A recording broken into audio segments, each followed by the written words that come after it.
Wasallam di tempat yang jauh dari negeri kita.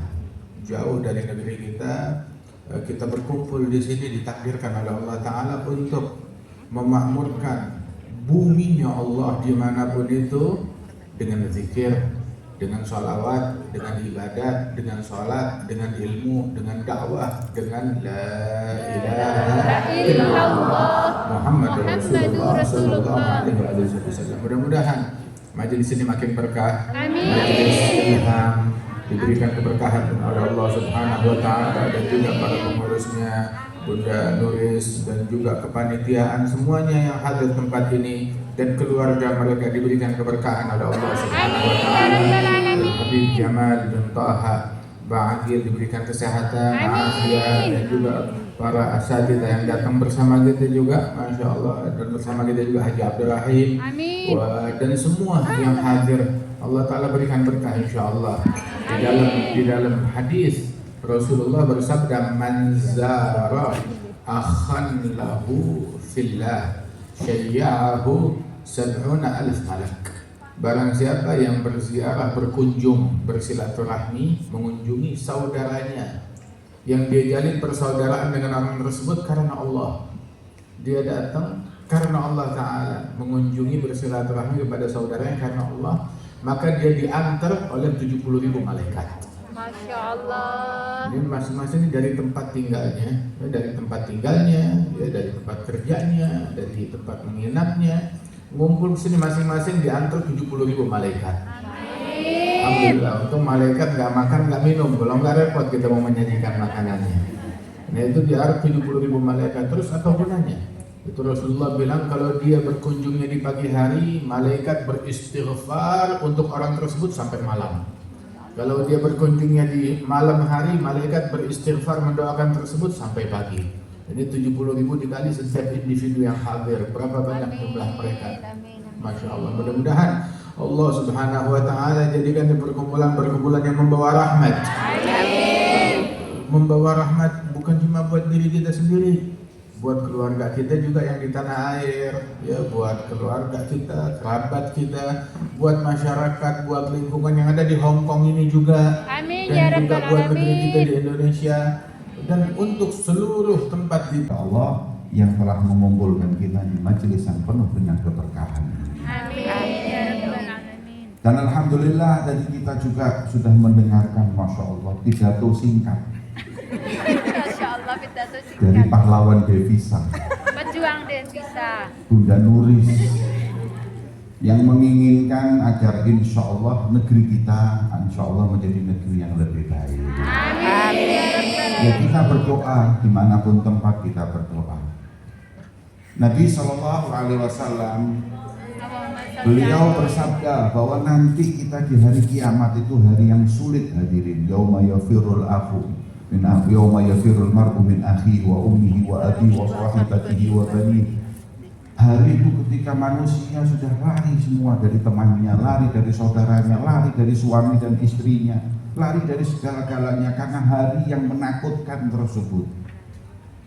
Nah, ketika hari tersebut Allah menjanjikan melalui baginda Muhammad SAW ada golongan yang mereka insya Allah mendapat naungan Allah di hari tiada naungan kecuali naungan Allah.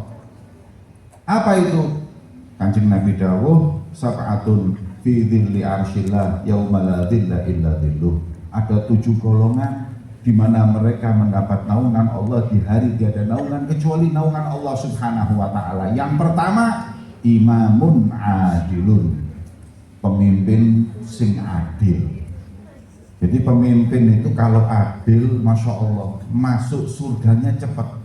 Amin. Tapi kalau nggak adil, masuk nerakanya lebih cepat. Nih, kalau adil, mereka jujur, mikirkan rakyatnya, insya Allah masuk surganya lebih dulu daripada yang lain. Bahwasanya man amsaka lan min amali yadih bata maghfuran lah. Ini hadis menjelaskan tentang keadaan mayoritas hadirin mungkin, yang mana Rasulullah menyatakan barang siapa yang bermalam dia masuk pulang ke rumahnya atau masuk ke kamarnya dalam keadaan lelah. Karena apa? Karena amalan kesehariannya, karena habis melaksanakan kerjaannya di dalam rangka mencari nafkah untuk keluarganya, untuk anaknya, maka orang tersebut bermalam dalam keadaan diampuni dosa-dosanya oleh Allah Subhanahu wa taala. Masya Allah. Yang penting di dalam menjalankan setiap apapun itu adalah kita pasang niat, karena dengan niat itu amalan-amalan yang mubah bisa menjadi menghasilkan pahala. Sampai dikatakan orang kalau dia makan, tapi dengan dia makan niatnya agar menjadi kekuatan untuk dia semakin taat kepada Allah, itu akan menjadi pahala buat dia. Dia cari nafkah, niatnya agar menjadi ajang sehingga dia menjaga wajahnya daripada minta-minta kepada sesama manusia. Dia menjaga kehormatannya sehingga nggak perlu menoleh kepada makhluk lainnya, maka itu menjadi pahala dari Allah Subhanahu wa taala. Dan itu termasuk daripada kemuliaan yang diberikan oleh Allah Subhanahu wa taala untuk orang-orang yang beriman. Itu Nabi besar Muhammad di dalam hadisnya bersabda bahwasanya innamal a'malu binniyat, sesungguhnya amalan itu sesuai dan tergantung dengan niatnya. Rasulullah di dalam hadis menyebutkan bahwasanya kalau misalkan seorang muslim, seorang mukmin,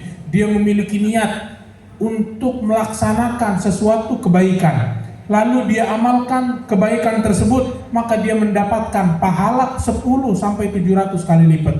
Kalau udah niat dan diamalkan. Kalau dia niat tapi nggak sampai diamalkan, cuma niat saja, maka dia mendapatkan pahala 1. Dan kalau dia niat untuk melakukan keburukan dan dia tidak amalkan, mendapatkan 1 pahala kebaikan dari Allah karena tidak mengamalkan keburukan.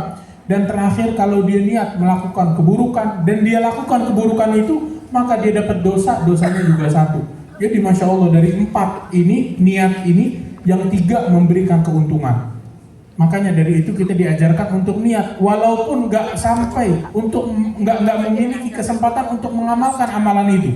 Ada satu daripada umat Nabi Allah Musa, daripada Bani Israel, dia jalan melalui suatu gunung.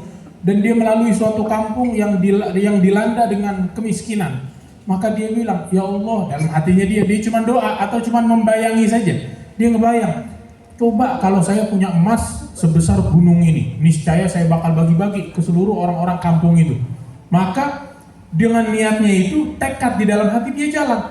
Allah wahyukan kepada sesuatu makhluk di dunia ini kecuali Allah Subhanahu wa taala yang memberi rizki. Kita sebatas mencari wasilah atau sebatas mencari jalan untuk menggapai ridhonya Allah Subhanahu wa taala. Ada 2 jalan, yang dimana jalan tersebut satu yang halal, satu lagi yang haram. Dua-duanya rizki.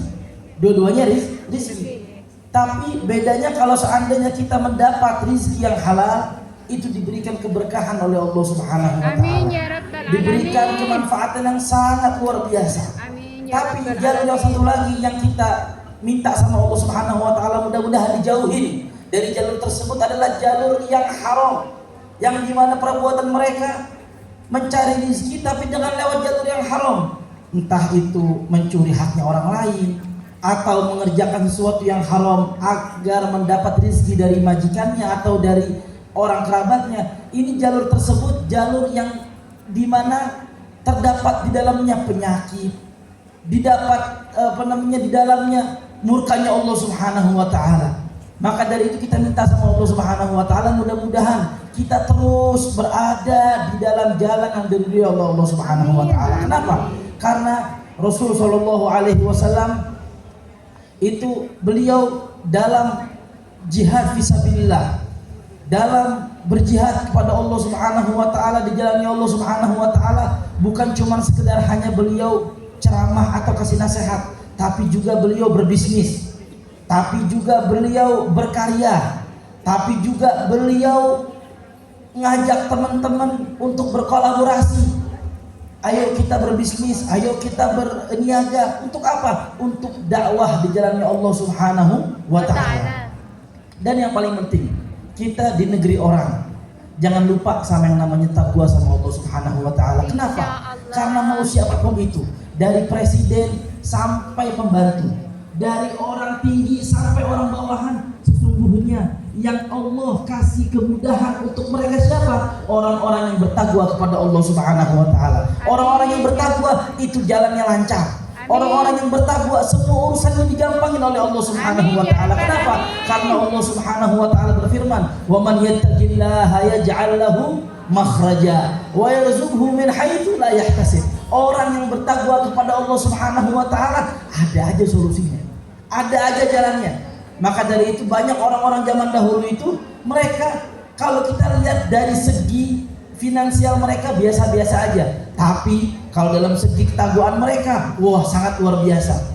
Itu kecukupan untuk mereka. Kenapa? Karena mereka takwa sama Allah Subhanahu wa taala. Enggak banyak minta, enggak banyak mau. Itu ulama menyebutkan, Imam Al-Haddad beliau menyebutkan Rasulullah